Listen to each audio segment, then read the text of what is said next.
5, 4, 3, 2, 1. And it's live.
This is Leicester Till I Die TV.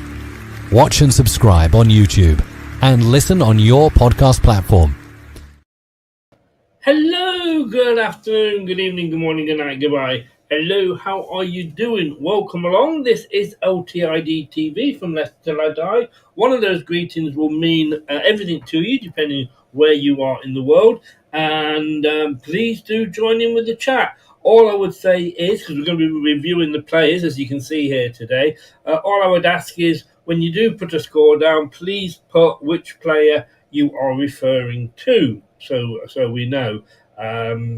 Second in a series of these that we're trying, as you know, Leicestershire Live, Jordan Blackwell, rates the players straight after the match.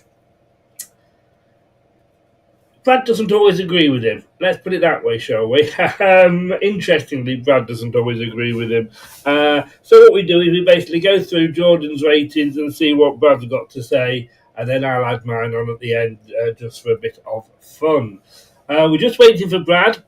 He's in an Uber, the posh git. So we'll just wait for him to get in. He's running a little bit late. What a performance against Wolves. As a team performance, awful. Absolutely awful. I mean, how often have we got to say this during the season? But it can't get any worse. And how often does it? And that's the thing. There's no... It just doesn't look like they care. And that hurts.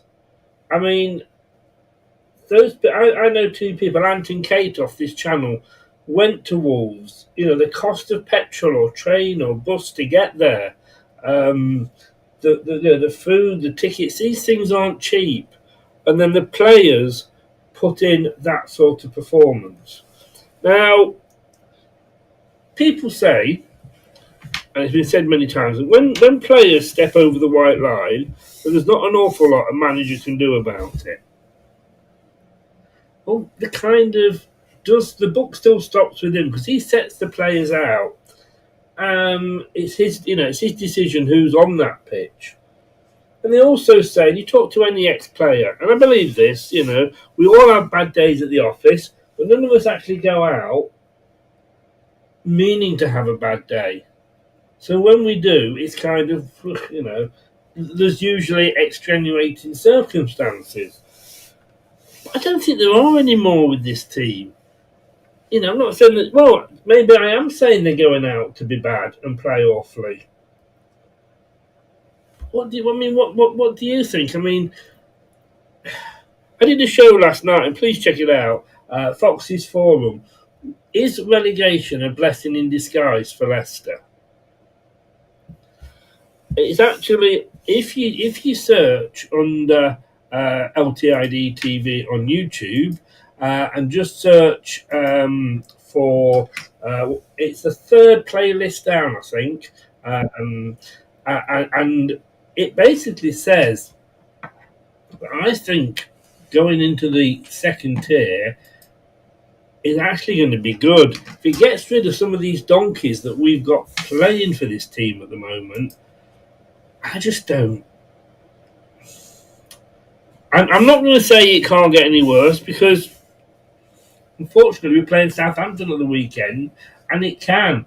And if Southampton were to beat us, and let's be honest with you, they were very close to beating us earlier in the season, they would actually be 14, just 4 points behind us. They could actually overtake us and we could end up bottom. And with the season that Southampton has had, that would be the ultimate insult. Look, my co-host has arrived. He's just going to be getting into position. So let's have a go at this. And this is going to really cheer everybody up. But it is LTID TV, and it is the Player Rating Show.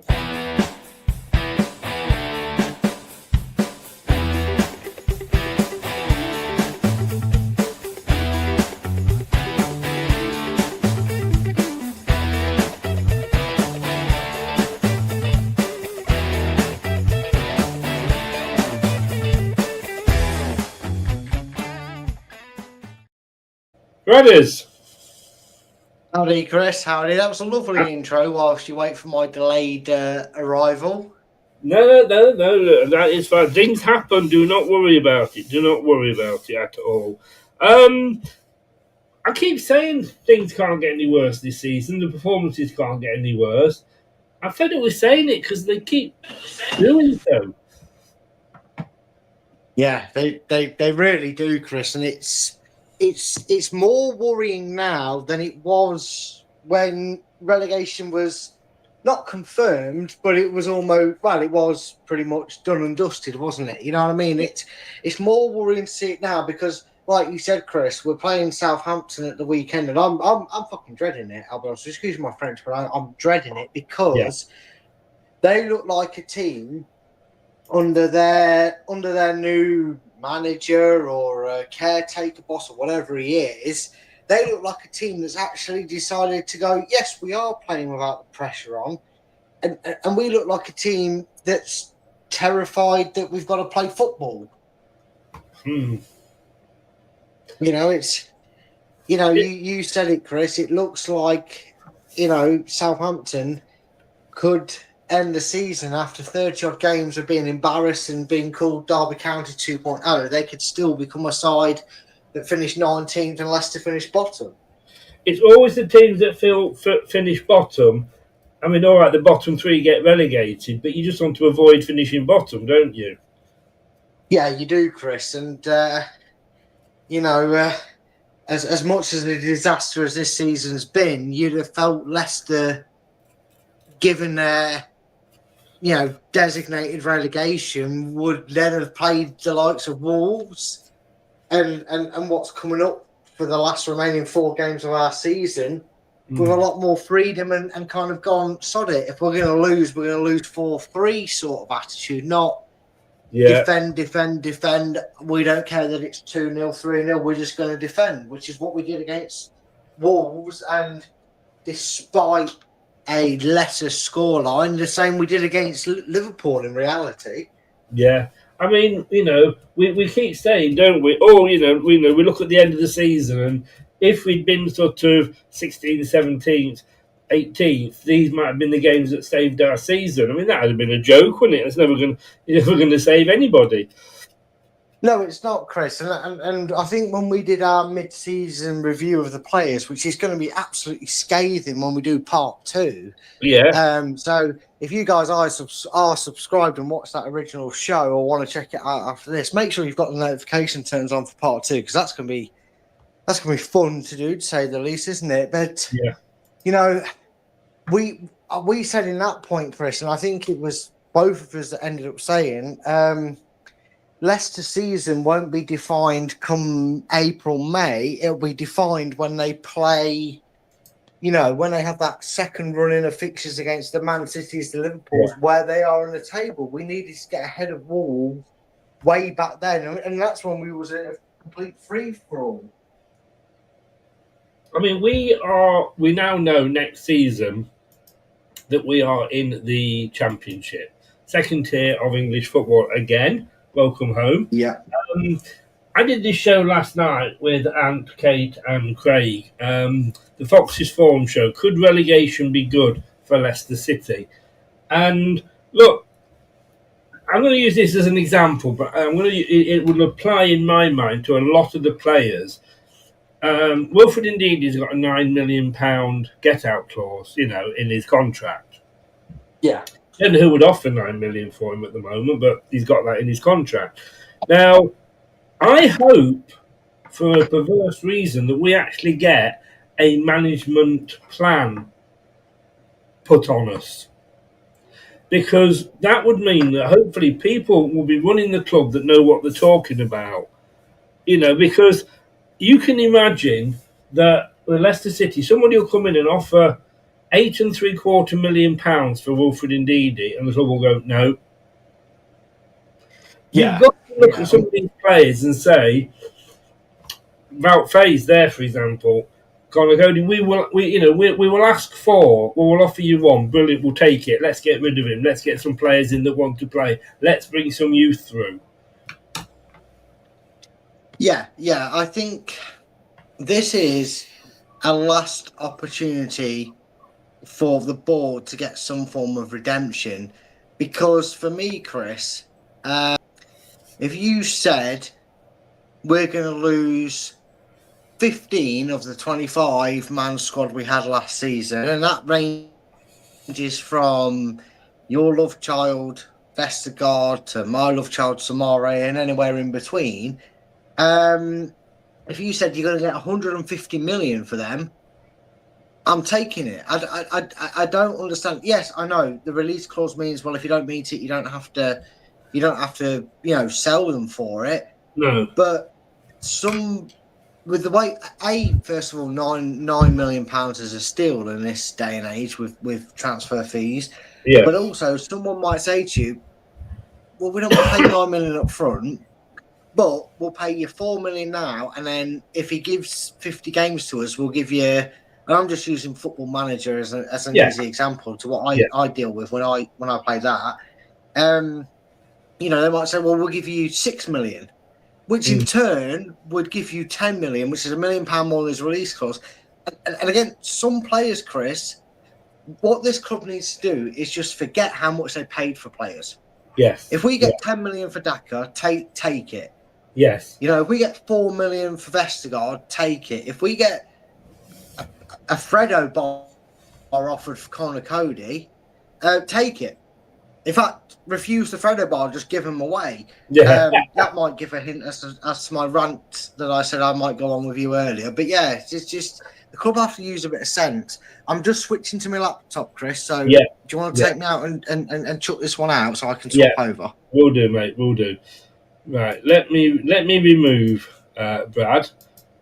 Wanted to do that for a long time. Oh, he won't let me. He won't let me kick him out. I can add him back in though. Hopefully. Here we go. Here I am. That's better. There we go.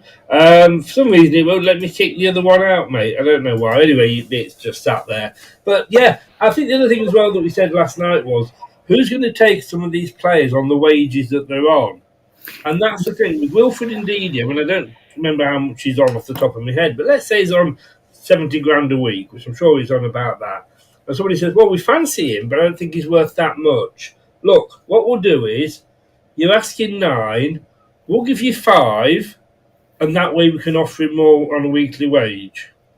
Take people's hands off. Don't be fucking stupid and say, oh no, we want 9 million, then we're stuck with these players for the rest of next season.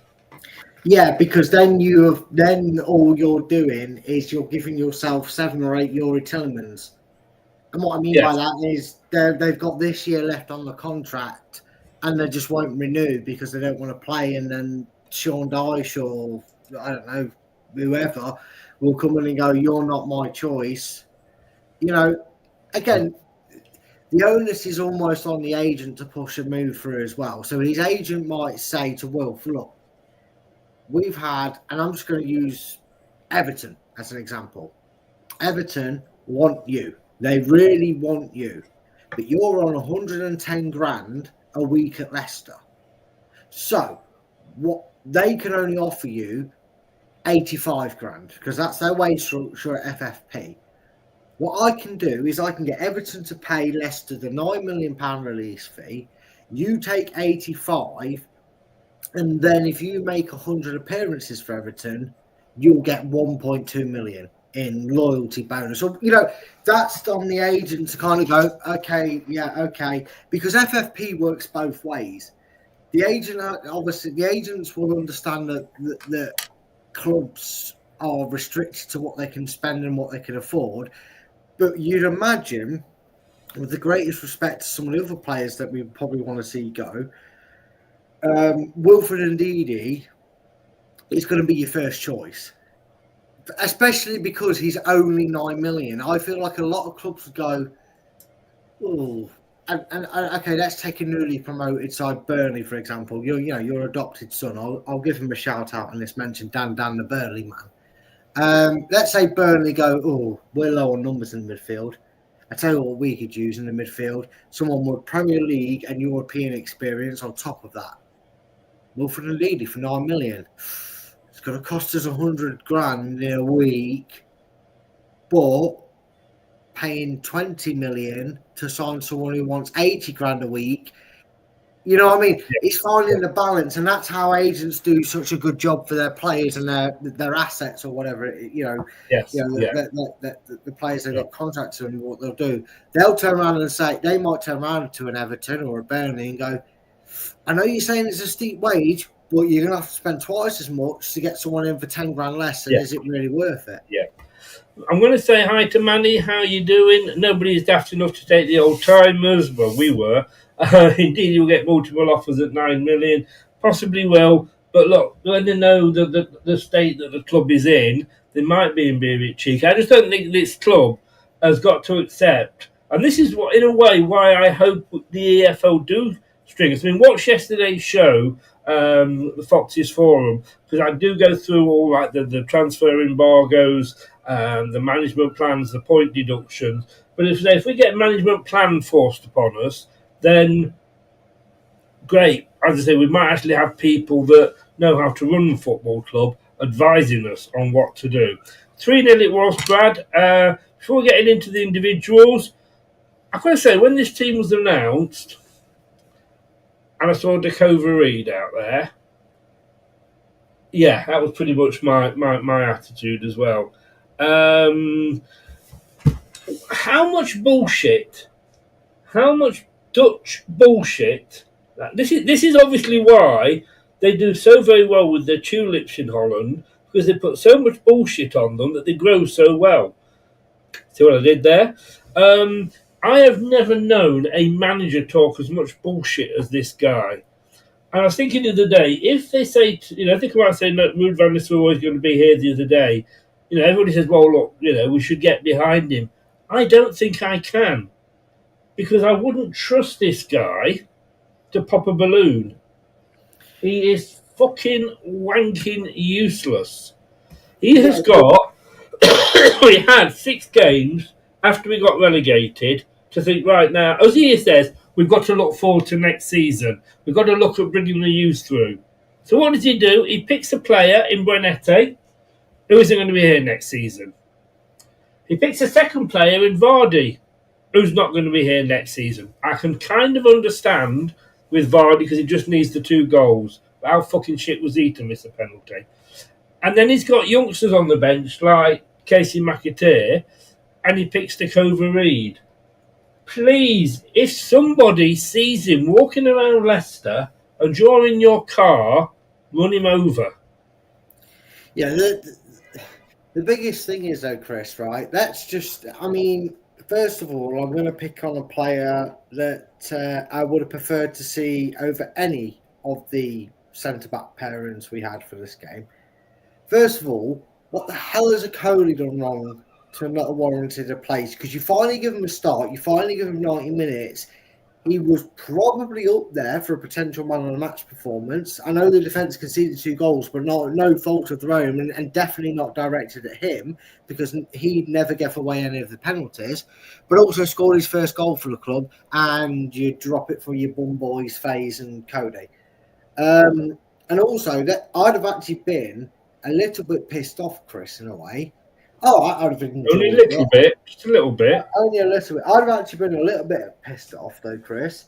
Had had the likes of a Coley, no Buonanotte, no, if he'd have played the youngsters like Monger and Evans and all that when we're relegated and we'd have beat Wolves. I'm not saying we would have, but I'm trying to put that hypothetical out there, Chris, because I'd been like that. I'd have been going, so you've just hands-on admitted that your way didn't work, and had we maybe gone with a bit of a fearless bunch of lads that are going to give it their all, we might have had a chance for these last 3 months.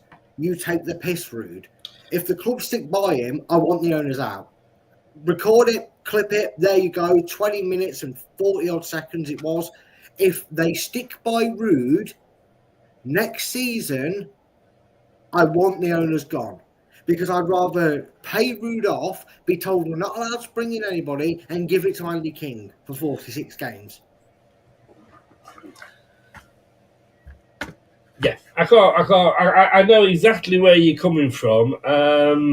And like I say, I don't think I can actually feel confident in King Power running this club. Like I've just said, as soon as the EFL put somebody in over them to run the club for us next season, somebody that might actually know what they are doing. And interestingly, Coley's agent seems to be starting rumours. There's a couple of Italian clubs interested in him.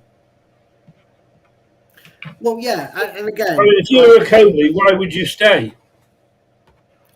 Well, there's only ever one reason that you're going to stay, and that is, and I'm going to use my favourite out of the ones that's mentioned for the job. Sean Dyche comes in and goes, Manny, I know you're in. Calm down, mate. Put that knife down. Put that knife down, Manny. Don't do anything silly. Whew. Okay, Brad, carry on. Howdy, Manny. But my point is, right, let's say Sean Dyche is the man that we go for when we get through the door. He'd be a good appointment because he knows what he's doing in the lower divisions, and he knows how to get teams out of it, and he knows how to deal with a shoestring budget, as he likes to say. So having no budget or transfer ban would benefit him in a sense. But for me, the only way the likes of a Coley and even Winks, who's had his issues, and Vestergaard, who's had his issues, I'm not saying I want any of them to stay or I don't want them to stay. But for me, just crap my phone on. For me, the only way they stay is Sean Dyche goes, Coley's a bag of wank. Vestergaard's 460. Cody can fuck off back to Wolves. Oh, sorry, I let slip my own personal opinion there. Sorry. I've got Ben Nelson, who's been playing 46 games or 40 plus games for Oxford this season, banged in a winner to keep them up, may I add, or the equaliser to keep or put them in front. Sorry, against Sunderland that kept them in the division. So I've got a Coley who's a youngster, and I've got Ben Nelson who's championship experienced. I've got my centre backs. They're going to play pretty much every game barring injury. That's the only way these players are going to stay at the club. And I feel like the club, and they're not going to, Chris, because they're just assholes right now. I'm at that point with the ownership and the money and all the shit. And I'm talking collectively, not just the ownership with the backroom staff. What they should be doing right now, Chris, is, do you think Sol Goodman, because that must have been who our lawyer was this year, right? Do you think, Mr. Sol Goodman, that we're going to get shafted? Yes, you are going to get shafted next season. There's nothing you can do about it. Right, Rude, piss off, Sean, come here. Or Rosner or whoever. Get them in now so the EFL can go, that was naughty. You're going to get a £10 million fine for that, because you can't get points deducted for sacking your manager, but you overspent. I'm just chucking everything on the floor. You know what I mean, Chris? I just feel like we need to act now. And what would be wrong with Andy King being in charge for these 4 games? It reminds me of Mickey Adams. Couldn't do any worse, could he? I've just put a note down there, by the way, just for you, Manny. If you have been affected by any of the issues raised in this show, the telephone number for the Samaritans there, you can give them a call, is 116 123. Sorry, Manny, I do hope you are okay.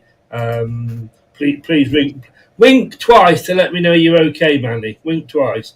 Right, let's get on with this then, Brad. And we will go through the players. If you want to join in with your own ratings for the players, please do. Add any comments as well. But when you do, please say which player you are referring to, because the chances are I'll forget and have to go back, and I could be giving points to the wrong player. So basically, if you don't, it's like Winks 9 or something like that. If you don't, Winks and 9. Sorry, did I give one of your scores out there, Brad? Sorry, but no, if you don't do that, basically, I won't read them out. Otherwise, it gets so confusing.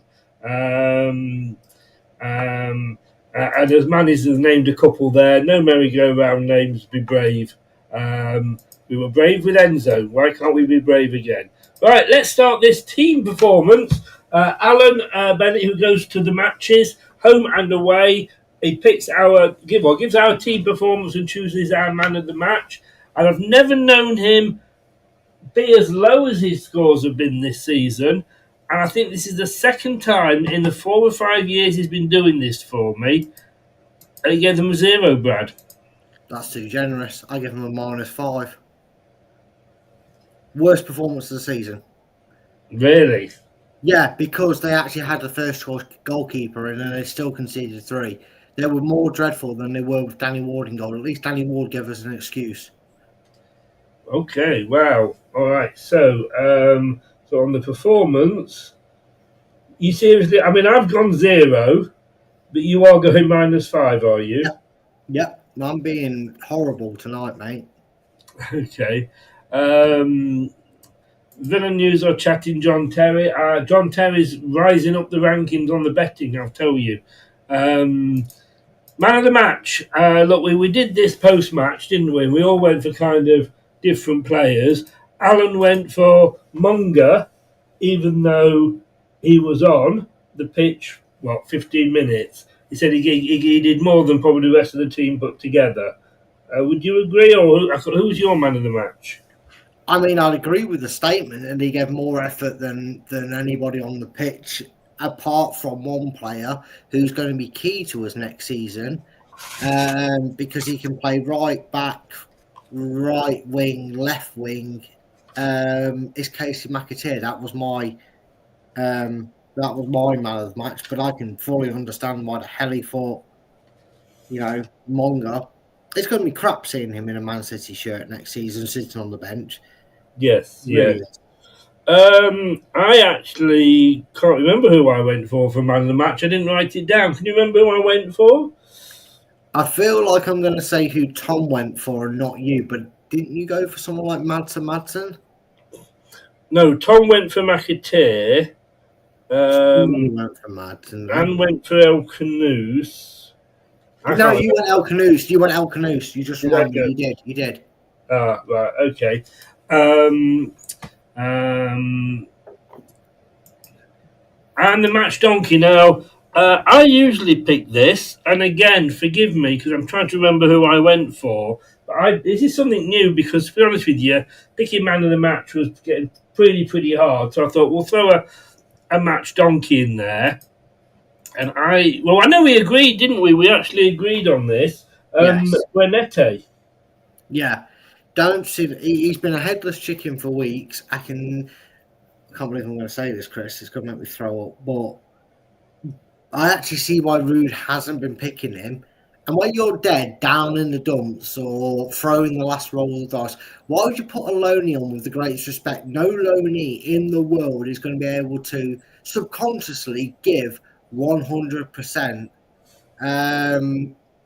to the commitment of the season. Why put him on? He's Brighton's problem. Send him back. Yes. You might as well put him in a taxi with Edward. Useless. I mean, he chased the ball around. I mean, sorry. Let me just clean these, Chris. Let me just clean, because I'm pretty sure you put them on picture up there. Let me just clean these. Oh no, it's not. Oh no, you're right. You have got the right player. I thought it was Ioti Perez.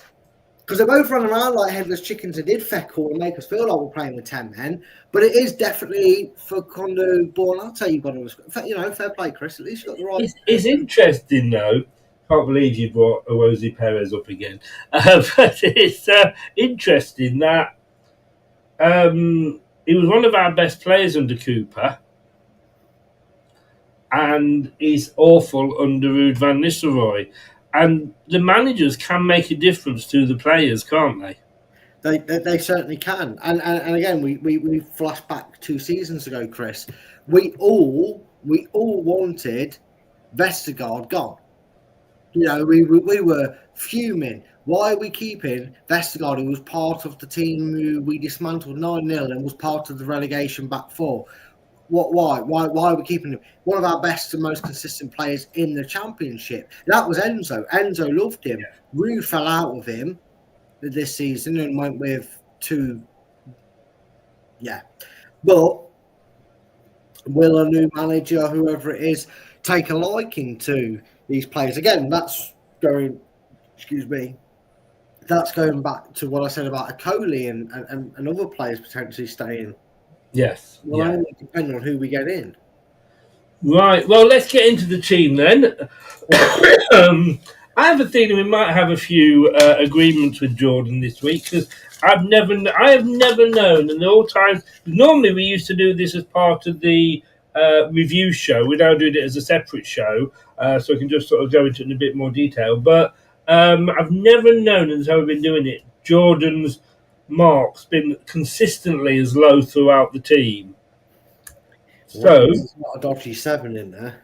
Well, you wait and see. Right, so let's start with the starting 11. Seems like a good idea to me. Mads Hermansson. Now, Jordan gave him a 4 and said twice he nearly conceded from his own kicks, 1 given away and 1 charged down. For the goals that did beat him, he was helpless for the first, but could he have got down more quickly for the second and third? Maybe. I said this after the Everton game, and I stand by it. I think we'd have been better suited to have Stolarczyk kicking goal for the rest of the season. I get it. Mads Hermansson is a quality keeper, but he already feels like he's got a mix of Pastic Casper and Unana in him. He'll make save after save, but more times than not, it's from his own doing that it's come about. He's had to save his own arse more than he's saved us. At the start of the season, he was saving the team. The back end of the season, it's felt like he's saving his own backside than it has been saving the team. I'm going to give him a 3. I know what you're saying, and I've criticised him a lot for... Look, he's told to play it out from the back. Right? Oh, yeah, that's a given. Yeah. But if you're going to do that, and you don't feel confident doing that, and I think this is... last season, he looked confident doing it, didn't he? This season, he doesn't. And again, is that the general malaise that Ruud van Nistelrooy has sprinkled dusted onto the team? Quite possibly. I'm agreeing with you with a 3 there, mate. I agree with you. Yeah. Don't forget, remind me if I forget to click the picture over. Ricardo Pereira. He defended well initially, especially against the balls over the top, but it all became too much for him when Wolves stepped it up. The Portuguese wasn't quick and or fit enough to play in an inverted role and still get wide to challenge wing-back Altinori, who gave him too much time to cross, who he gave too much time to cross the ball for the opener, and he gets a 4 again. With Ricardo, look, we know he's a sick note. Rumours are he might be injured again, who knows. You've got to think that when you're bringing these players back, you can't just think, well, they're going to do exactly what they did last time and be as good as they were before. No, true. But this was a disaster class from Ricardo. In compared to his recent performances since his return, where he's looked really good, he's been very proactive. It just looked like a team that kind of went, well, now we're down, who gives a fuck? I would be if the club value him at 7 million, I'd be happy to take 3 million because we have a right back at the club. Funny enough, don't tell anybody, but we actually signed him in January. And Sure. yeah, I know you wouldn't believe it if I told you, but if you look it up, we actually have Wael Koulibaly. We probably have. I'm not sure on Jake Evans. I don't know if he can play on that right hand side or not. But we probably have enough in depth in our youth department to have a first teamer and someone to learn under him. I don't want Ricardo here next season, as horrible as that sounds, because I also feel like if he was able to stay fit this season, it could have been a bit different for us, which is ironic. The fact that he hasn't, Chris, the fact that he's probably played pushing 10 games for me, I feel like. I'm going to give him a 2. He got ripped to shreds. But that was on Wolves. Wolves did this thing that we used to do called double up. They sent 2 players down that side, and they did it on the other side as well. They doubled up on him, so he didn't know where to go. But yeah, it was a bad game. I mean, it was a bad game all round, but yeah, 2. I'm going to say Ricardo Pereira was actually our second best defender. I know you're not a lover of stats, but he actually put in 4 tackles. I mean, that's not great, is it? But it's the best of a bad bunch. He didn't make any interceptions, and he got 1 clearance. No block shots. I'm going to give him a 3. I think you've been a little bit too harsh. That's purely on what is coming up next. So a 4 again from Jordan, a 3 from Brad. Sorry, a 2 from Brad, and a 3 from me. Right. Oh my God. Do we have to? Miss about phase. All right. Here we go. He started well. Did he? He started well, picking up excellent positions in the box to clear crosses and to head Altonori's volley off the line. But he became disastrous quickly. He dropped way too deep for Kuna's goal and was caught in no man's land for Stard Larson's. He got a 3 off Jordan. Go on, Brad. Go on, Brad. Go on.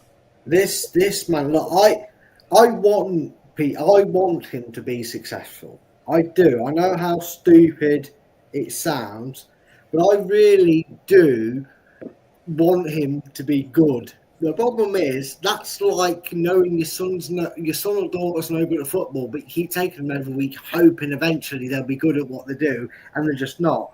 He seems to guess where the ball's going to go and won't defend any other area other than that. It's like oh, he's got the ball over there. If I stand here, I've got it.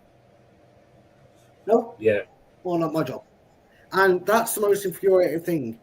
Again, Chris, I know I'm probably giving spoilers away to when we do the show, maybe a mixture of rating them and sell or keep sort of thing. But I just don't think he's worth keeping around. Truly dreadful. I'm already eager to see a back 2 replacing the 2 centre-backs. I'm going to give him a 2. Bloody generous. Yeah, only because I like him, Chris. What do you like about him? His hair? Probably. It's probably because of the Sideshow Bob memes. That's all I like him for. There is nothing to like about this player at all. He is taking up, and I've said this many times, he is taking up somebody else's oxygen by being on this planet. When he gets a 0 from his own national newspapers for a performance in the national team, that sums it up. This guy has got no redeeming features at all. Can't tackle, can't block, can't intercept. The guy, I don't know, I'd sooner have Vestergaard's dog. I'd sooner have a traffic cone in defence than this guy. Because he's absolutely useless. Are you ready for a quick quiz? Brad? When am I ever? I'm always ready for a quiz. I'm always ready to be bad at it. This is one of your central defenders, yeah? Go on. How many tackles do you think he made? 2. How many interceptions do you think he made? 1. How many block shots do you think he did? 1. Total tackles, 0.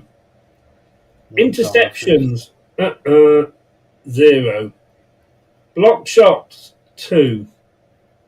Okay, he made 8 clearances, but I'm sorry, you're a defender, you tackle. How often, week after week after week, am I saying we've got defenders that don't fucking tackle? Every other defender made at least 1 tackle. He made fucking 0.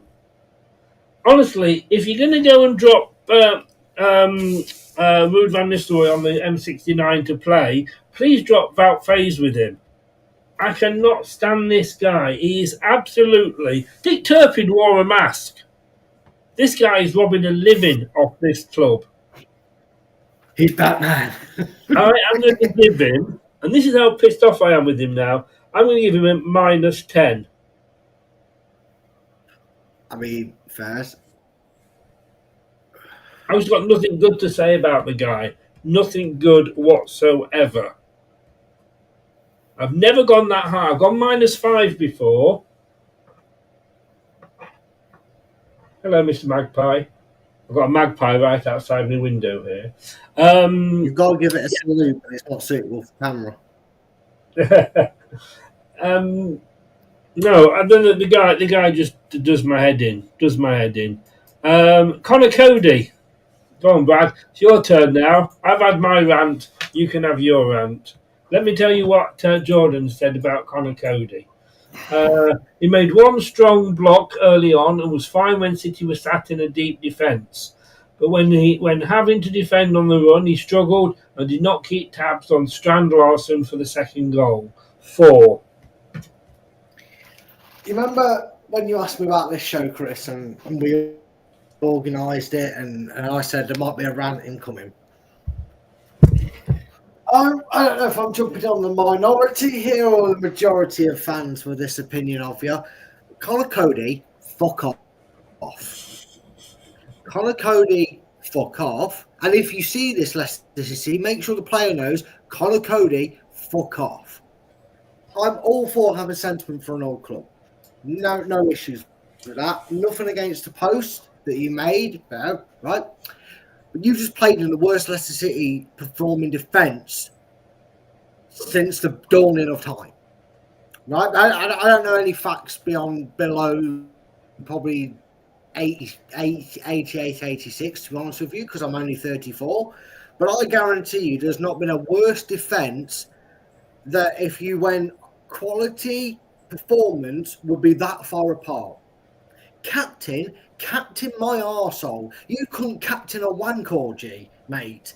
Go back to Talk Shit Studio. Go sit your arse down on there and stop filling up our fucking bench. You useless waste of fucking oxygen. Fuck off. -3,000. You useless fuck. Go beg the change your name to Cody Conada. Or whatever you want to make it sound as Portuguese as you fucking like, you fucking useless twat, and piss off back to Wolves, you desperate suck-arse. Why the fuck did you leave Wolves in the first place if you didn't want to bother for us? You have been given the opportunity this season to stake your claim, make yourself a captain, and all you've done is trudge around the pitch like you couldn't be fucking arse. If you haven't got your head so far up Ruud van Nistelrooy's arse to get picked week in, week out, I'd rather fucking Wout Faes defend on his own than have you useless fucking our team. Piss off, -3,000. Never play for Leicester again. Never wear the shirt. Never say the club's name again. Don't even breathe the oxygen that is in Leicestershire. Piss off. But I'm on the fence.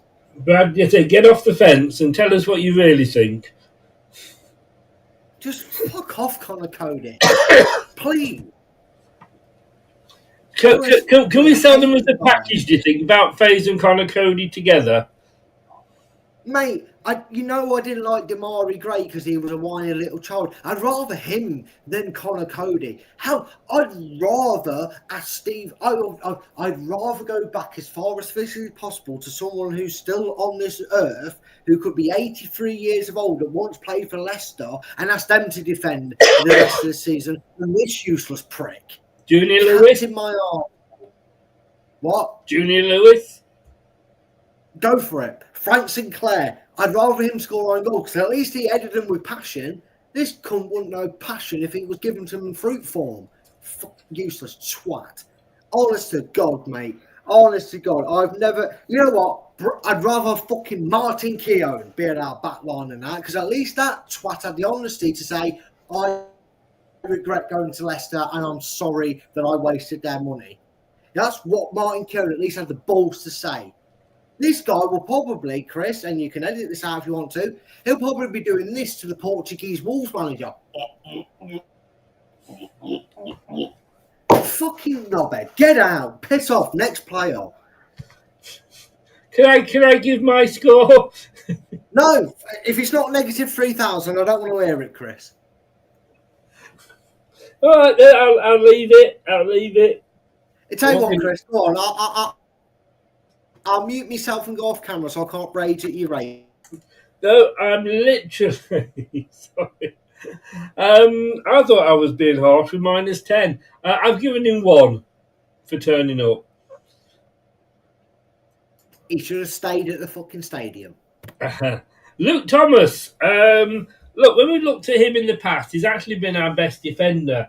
And when you look at the fact that, last couple of seasons, he's literally been on the way out. He went to Sheffield United and had a torrid time. Went to Middlesbrough, had a torrid time. Came back to Leicester, had a torrid time. But he's one we're talking about building our defence round. He was weak in a 50-50 with Samoda for the Tourist shot off the line, and generally found defending difficult against Wolves dribblers, providing an outlet in the second half. And I think these are only 2 numbers that Jordan can use this week. He's given him a 4. You want to know something, Chris? Considering the back 3, the rest of his defence did absolutely sod all to help him out. I totally agree with what you said about him being built around next season. Chris, and again, I'm sorry if I'm giving it away, but I think it's clearly obvious where I'm going. My team so far consists of Luke Thomas on the left, Akoli and Ben Nelson as the centre-back pairing, and Woe Koulibaly as my right back. That's my defence I want next season, because this guy at least wears the shirt and owns it. One of our own, granted, makes it easier, but this guy has bounced back from 2 failed loanees and being left out in the cold to come on and be our man of the match or contender for man of the match in the last few games that he's come into, Chris. Yes. This is a guy that when the fans know relegation's done and the season's done, you turn and look at going, so who's wearing the shirt next season? Who generally showing any inkling that they want to be here for the fight to overcome FFP, overcome points deduction, and get Leicester back to where we are this season, which we have bounced back up to the Premier League. This guy at least showed it, Chris, and I'm going to give him a 4. Right. Well, out of interest, Connor Cody only made 1 tackle, no interceptions, 2 clearances, and 1 blocked shot, and gave 2 fouls away. On WhoScored.com, our best defender with a mark of 6.51 was the aforementioned gentleman, Luke Thomas, who made 2 tackles, 4 interceptions, 4 clearances, and he didn't get a blocked shot in, but I think he had a fair performance. I mean, let's be honest with you, it was only a week ago we got one of the best strikers on the world stage in his back pocket. And I think Liverpool still had to go and get Luke Thomas and shake him upside down to get Salah out. I'm actually going 5 on this. Yeah. I think for me, because he's better than the rest put together, I am going a little bit higher, and I'm going. Oh my God! Sorry, Doug's in. No. Doug. Doug, you've just got the minus 3,000. I've taken it off Connor Cody and given it to you, mate. Please. I bet Doug's there, and I bet he's got a calculator and is writing boobies out and turning it upside down to read it and giggle. Hello, Doug. How you doing, mate? Congratulations on the Premier League win. Just remind me before we start here, we're going to go on to your love child now. It's in a different order. No, we're going to do. Sorry, I'm going to flick back. We're going to go to Wilfred Ndidi first. Off the ball, Wolves players too often burst past him, whilst on the ball he was targeted for the press. Wolves sensed the weakness and they were right. Ndidi losing possession regularly, 3. Yeah, again, Chris, we go back, and again, I feel like a broken record here, but we go back to the Napoli's Mendy and Wilfred Ndidi era. You cannot have Wilfred Ndidi babysitting. You cannot have him having a central defensive midfielder partner with him because he just doesn't like it. He feels uncomfortable. He doesn't entirely trust them. I think he likes the responsibility to his own, and when he's been in that position on his own, we've got Wilfred Ndidi of old.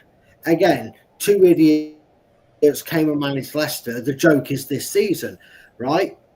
But it was a bad performance. It was a bad performance because you feel like when Wilfred Ndidi has to babysit, and it's roles reversed, you could say. Samare seems to do the same, and I know we're going on to the next anyway, so I'll get that in now.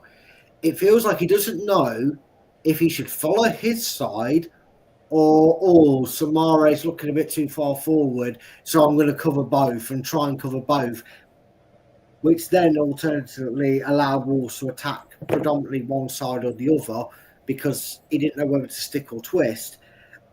I'm not blaming Wilf for his own bad performance. That's bad management. If we can sit here and see it, and in between managements, Enzo being most notably, other managers with a brain cell can notice that Wilfred plays better on his own or in a different role on his own than he does babysitting. It's no wonder he's getting 3s, Chris. And I'm going to agree with the rating, but it's not on Wilf. I know people say he had a bad game, and I'm not saying he didn't. What I'm saying is he was anchored down by his, by his own. I'm going to say here. Are you still with us, Brad? Yeah, still with you. Oh, sorry, I thought you'd frozen. Sorry, man. The problem is that when every time they showed Wolves breaking, and look, when I was there, every time you saw blank breaking, because you could fill in any one of 19 teams there, defensive midfielders were nowhere to be seen. Yeah. Because they were ambling back. She was married to Henry VIII, How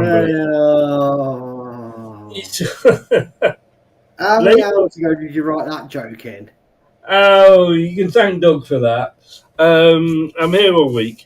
No, but the thing is, they were ambling back, and it was a joke. It was literally a joke.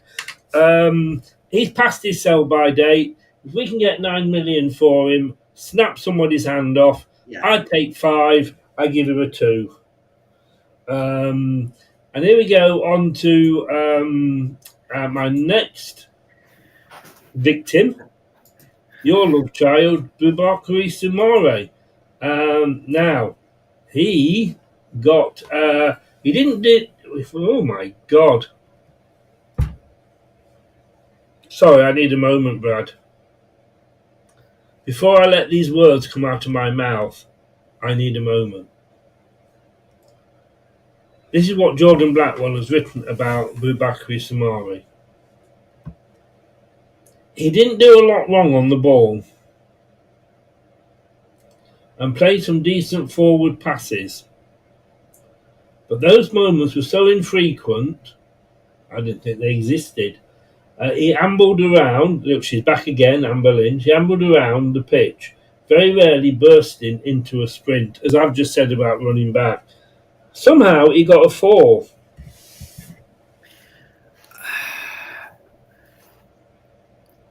If I was to say, tell me the difference between Wilfred Ndidi when he feels he needs to be babysitting, and Boubakary Samaru when he feels he needs to be babysitting, you'd probably go, Brad, can't tell the difference. The images are the same. If you're a fan of The Office USA, you get the reference.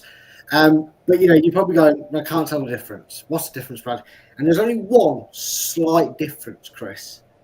It's only very minute, but people have picked up on it.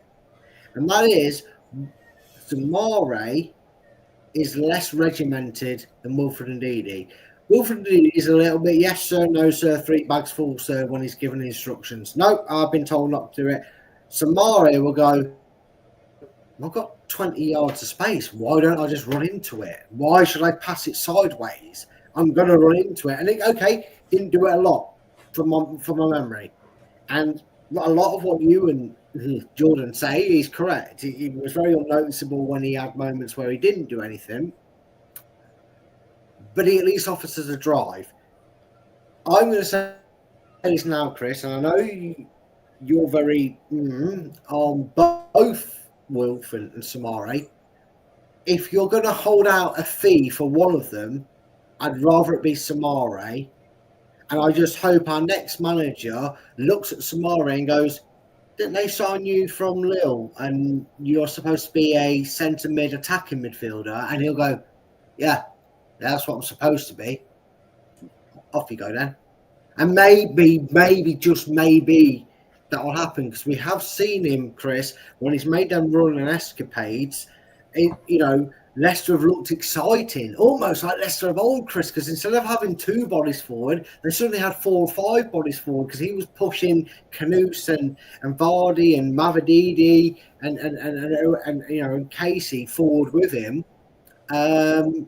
However, it was just as bad. I gave Wilf a 3, did I not? Mm-hmm. Well, I guess who's getting a 3 as well. I'm going to take a pick up with you there. I don't like to say you're wrong, Brad, but you're wrong. Okay. He's actually a defensive midfielder. Yeah, but I think his role throughout his time at Lille, he exchanged in between both. And I think there's a player in there that could play that number 8 role, that deep lying number 8 role that we had Tillemans doing in parts, where he'd sit on the halfway line and start attacks from there, push the ball on to the next advanced stage. Maybe he's more of a central midfielder than an attacking one, but he definitely has that about him. Okay, well, let me say, what is the point, or what is the job of a defensive midfielder?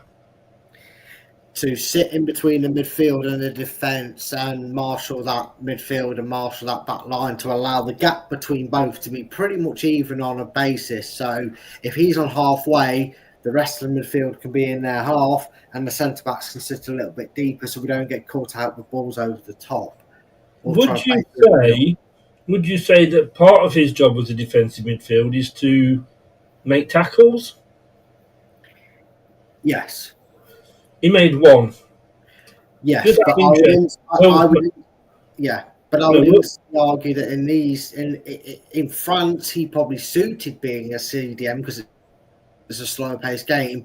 In England he shouldn't be a CDM, and the coaches and the playing staff and the manager should have recognised that the second he walked through the door. They should have gone, yes, he can play central defensive, but that was in France. In this condition, his muscle, his power, and his ability to run with the ball, we need to convert him. They should have done that instantly, Chris. That is poor man management on the coach's behalf. Well, given where he played and where he should be, I totally see where you're coming from, and you're right. Yeah.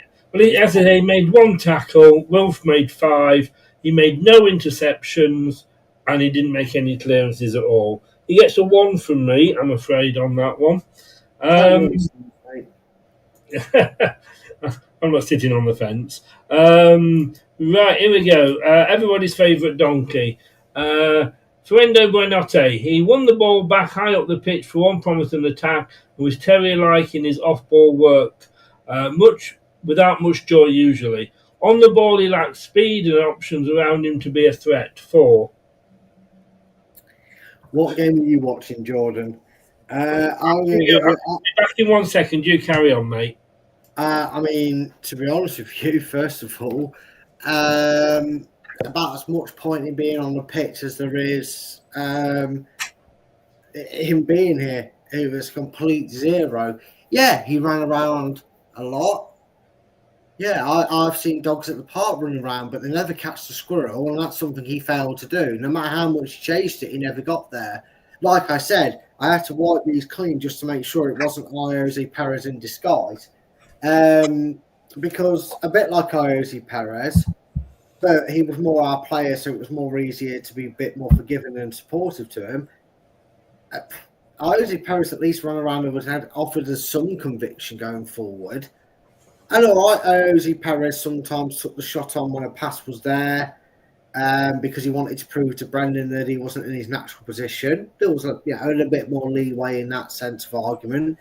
This guy, well, his numbers around him, Chris, you've actually put him in my rating for him in a big circle, which is 0, because there's that much point in him playing for Leicester this season. Honestly, I feel like there should be a relegation clause that clubs take out with loanees where him and Edward can now go back to their parent clubs because, well, we're relegated. We don't need them anymore. We have no objective.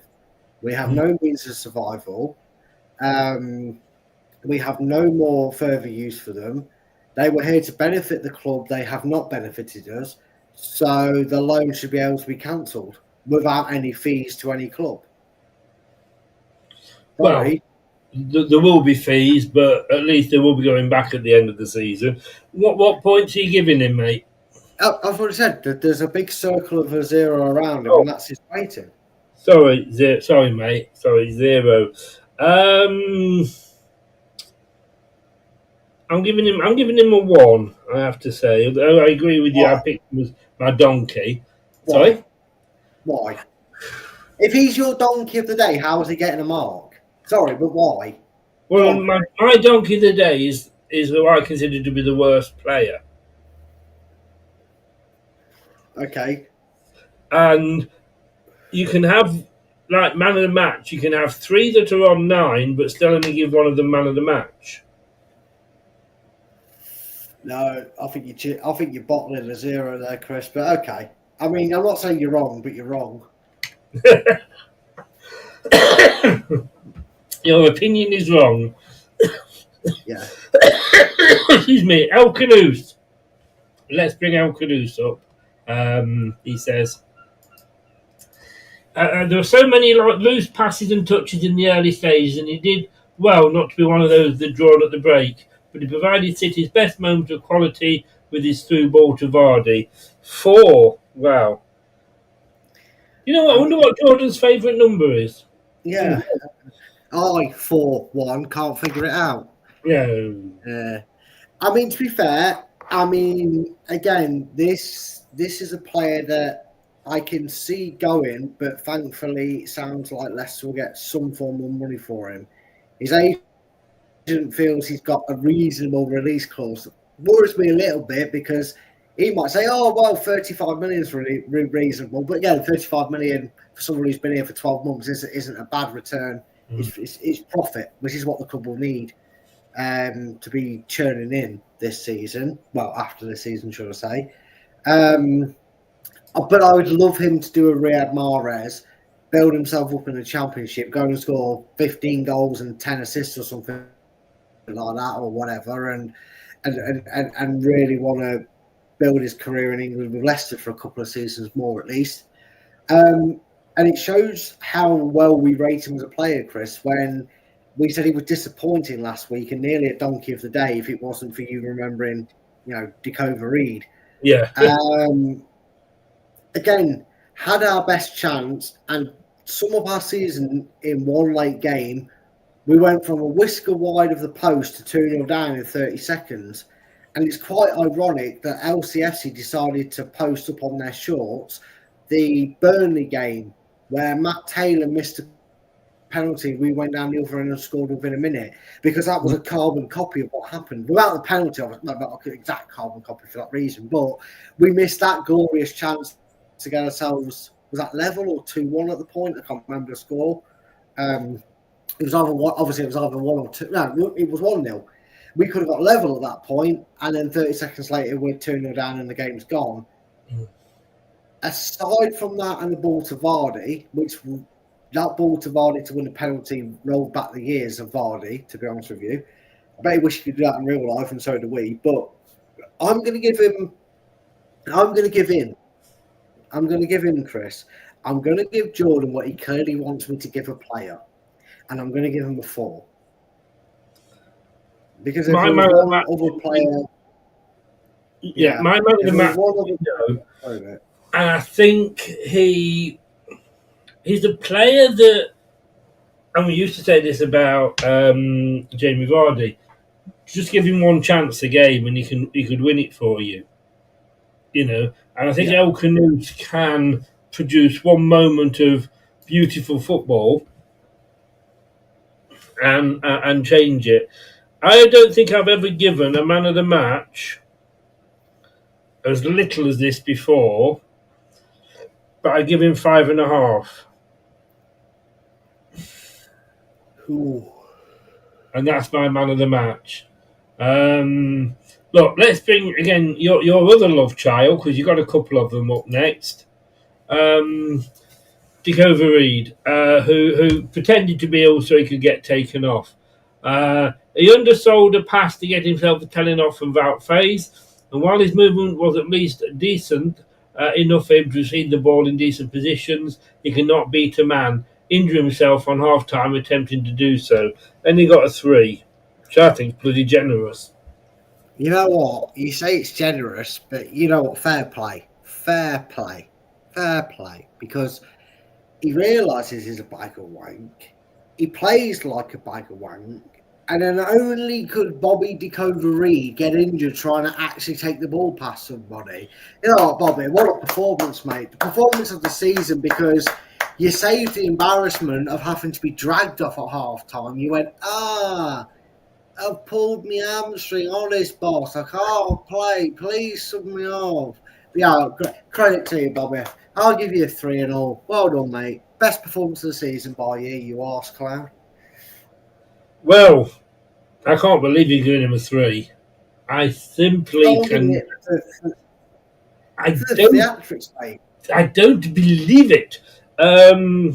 Sorry, he gets a 0 from me. Mine's obviously more a probable 3 than it is a real 3. Let's be honest. Well, my 0 is because he's as much use as a condom with a hole in it.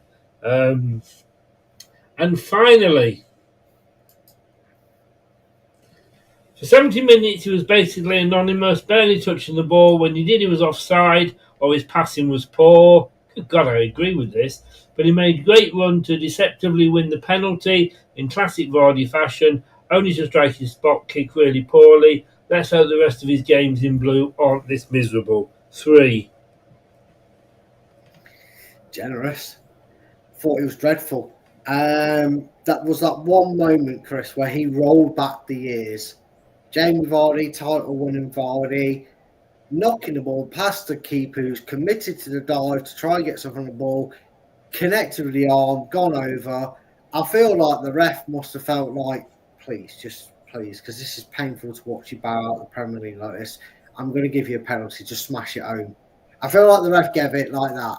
I'm not saying it wasn't a penalty in today's game, but I feel like this is the sort of penalty that VAR was supposed to be in to kind of go, no, that's not clear and obvious. However, the penalty was absolutely awful.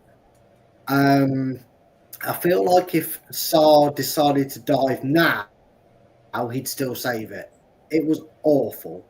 It was obvious. And Jamie Vardy swung his leg and his body made all the movements of contortions that he did when he took penalties before, and Sal could have dived that way and he got nowhere near it, because by the time he dived that way, it'd be in the back of the net. That was Jamie Vardy of old. Unfortunately, the way he won the penalty was the only way he rolled back the years. And I think a Jamie Vardy of old would have gone, 5 penalties I've gone to the goalkeeper's right, my left. This goalkeeper likes to kind of preempt where I'm going. I'm going to smash it right. And if he changes his mind and goes right and saves it, fair enough. But I'm smashing it bottom right corner. His right, looking at it, not goalkeeper's right. I'm not going to go the way he's expecting me to go, because I've got a funny feeling he'll preempt that way and start moving that way and diving that way, which he did. He didn't have to. He could have played a game of tiddlywinks in the stand before. Chris, if it wasn't for the penalty, I would not have known he was on the pitch, because he was like DJ Campbell. He was at offside half the time. I'm going to give him a 1 for winning, for giving us a little bit of nostalgia. I'm giving him 1 for that. That's it. It was a poor penalty. It was as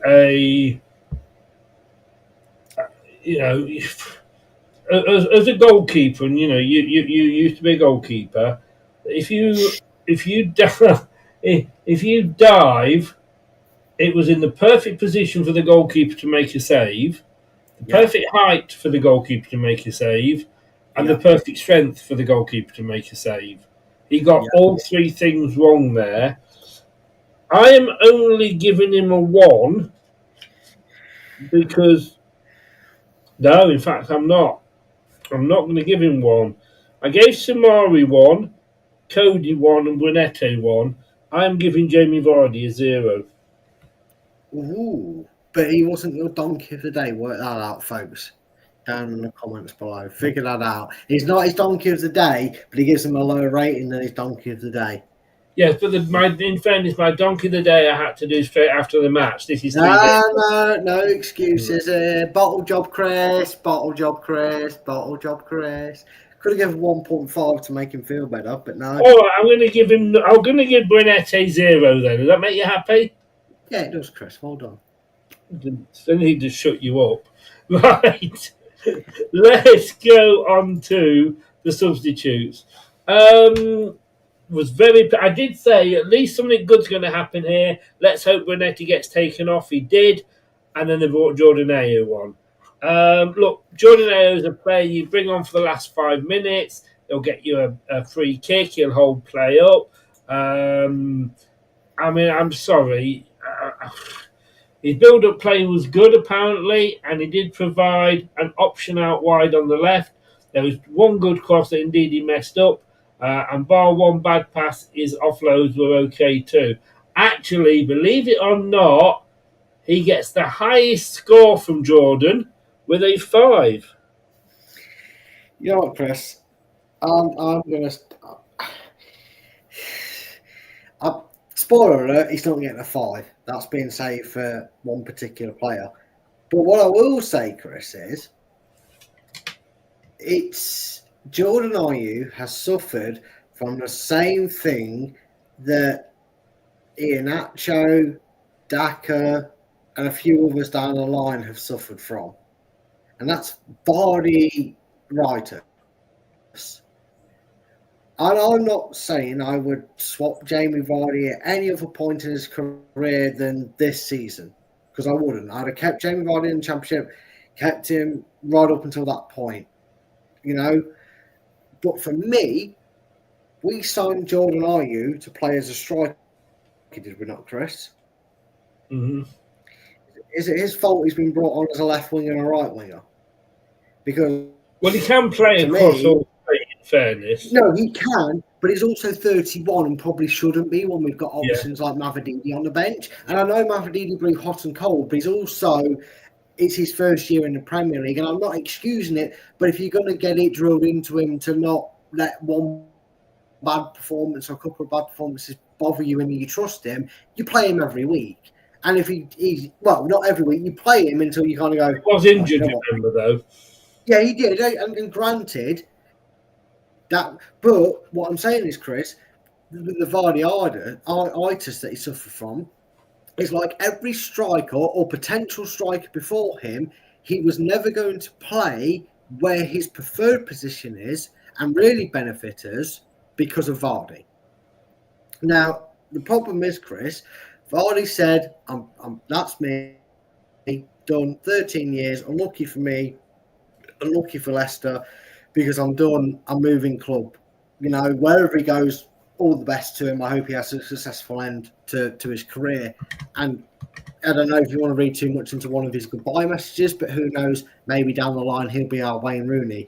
A better manager, but he'll be back at the club in some aspects and form. I know that kind of might be a little bit scripted for him to say, but that's what he did say. Problem is, Chris, had Jordan Ayew been playing these last 6 games, and I'm not saying Jordan Ayew would have improved results, might have got us a fucking goal, but it might not. We might have still lost them games. Then having Vardy be the 15-minute man because he's 7 years older than Jordan Ayew, right? Had Ayew been the 75-minute man and Vardy been the 15-minute man, when Mavididi did get injured, right, and couldn't play in the game against Wolves, we could have put Ayew out on the left instead of Dickhead. Sorry, we need to end in about 8 minutes. So, yeah. Oh, sorry. I'm going to give him a 3. Give him a 3. I'm going to agree with you, to be honest with you. A 3. He didn't particularly do anything bad, but I was surprised that McAteer didn't come on. James Justin came on for Ricardo. Al Notori probably didn't have as much joy as he did against Ricardo, but it didn't feel like Justin was able to influence the game in defence or attack. Got a 4. Didn't notice he was on the pitch. No. One of the rare games where he's come on for Ricardo and you didn't notice any change in the effect, good or bad. 2. I went 2.5, so we're pretty much on there, aren't we? Oliver, oh God, your favourite, Oliver Skipp. He didn't make himself an option when he was first introduced, but when he did, he spread play pretty well and allowed City to enjoy a period of dominance. Defensively, he chased to no effect, missing the ball every time he did slide in. He got a 4 off Jordan. I think he's going to turn out to be exactly what I said about Winks. He'll be too good for the Championship, not good enough for the Premier League, and he'll probably play next season. But I saw glimpses of what he's got the capability to do. I'm going to give him a 3. 3. I gave him a 3.5.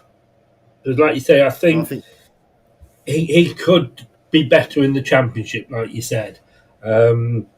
Casey McAteer, he was totally shut out of the game by El Notori.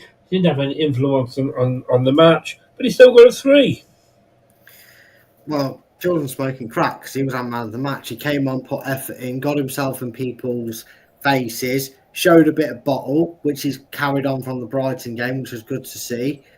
My man of the match, Chris. I'll break the barrier. He gets a 5.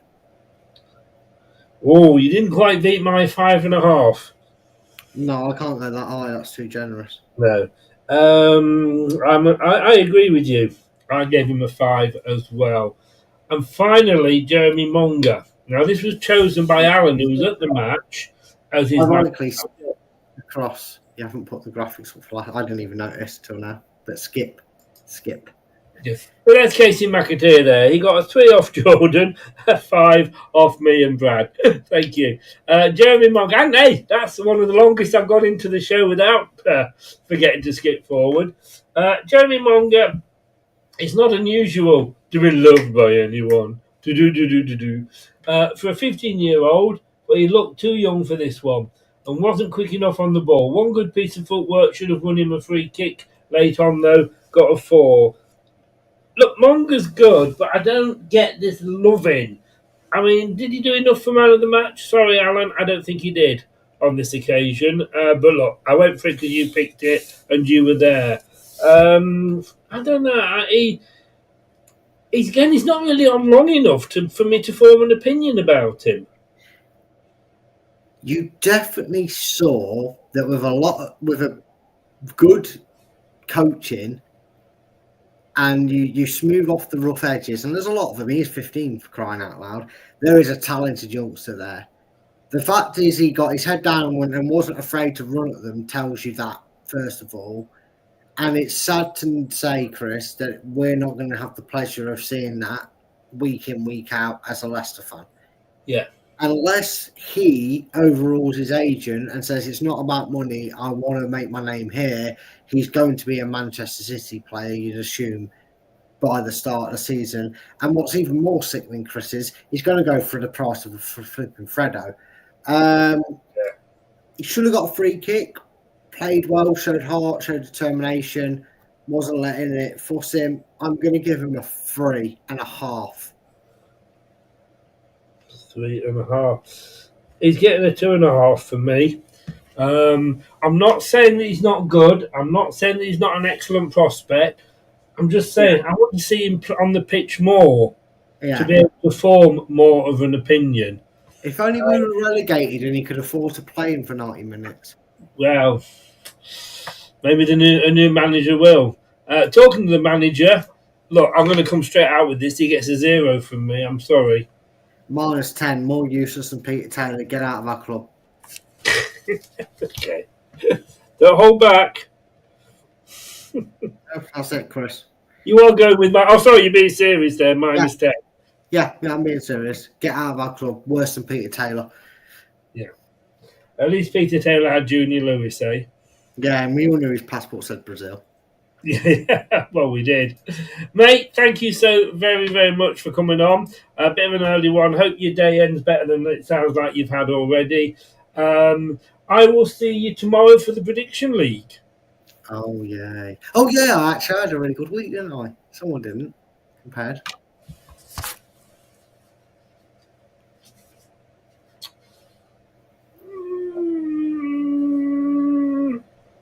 Well, you got Forest Brentford playing tonight, are they? Well, yeah, but let me see. 4. 10. I was saving the joy of adding it up. You got 10, mate. Figures. 1, 2, 5, 6, 7. Well, yeah, I've got 3 more points than you, Chris. Yeah, that's all right. Wayne got 7.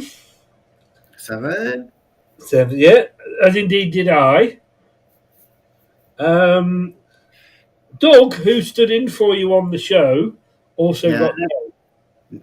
No, we're never allowing that again by Doug. It's just ridiculous. Well, no, you need to come on the show. Don't your girlfriend, like I remember, we said bro before hose. No, you know what? Oh, have it wrong. Give our best to Jess, and I will see you tomorrow night for the prediction show, mate. See you tomorrow, mate. Look forward to it. Take care, everybody. Take care. Thanks very much, mate. All the best. See you later. There we go. Thanks very much to Brad then. Agree with it? Disagree with our ratings? If you're watching this on Catch Up on YouTube, add your scores below and let us know what you think. We're back tomorrow night, 7 o'clock with the prediction show. Thank you if you have been listening on your favourite podcast platform, whatever that may be. We do appreciate it, however you listen or watch with us.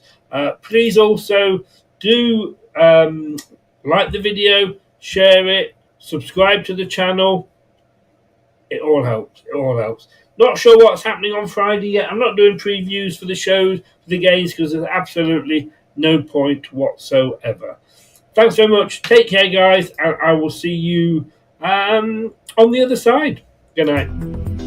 Thanks for watching. These videos are tremendous. You better like them too, or I'll be back. This podcast is proud to be part of the TalkSport Fan Network. TalkSport. Powered by fans. That will conclude this evening's entertainment.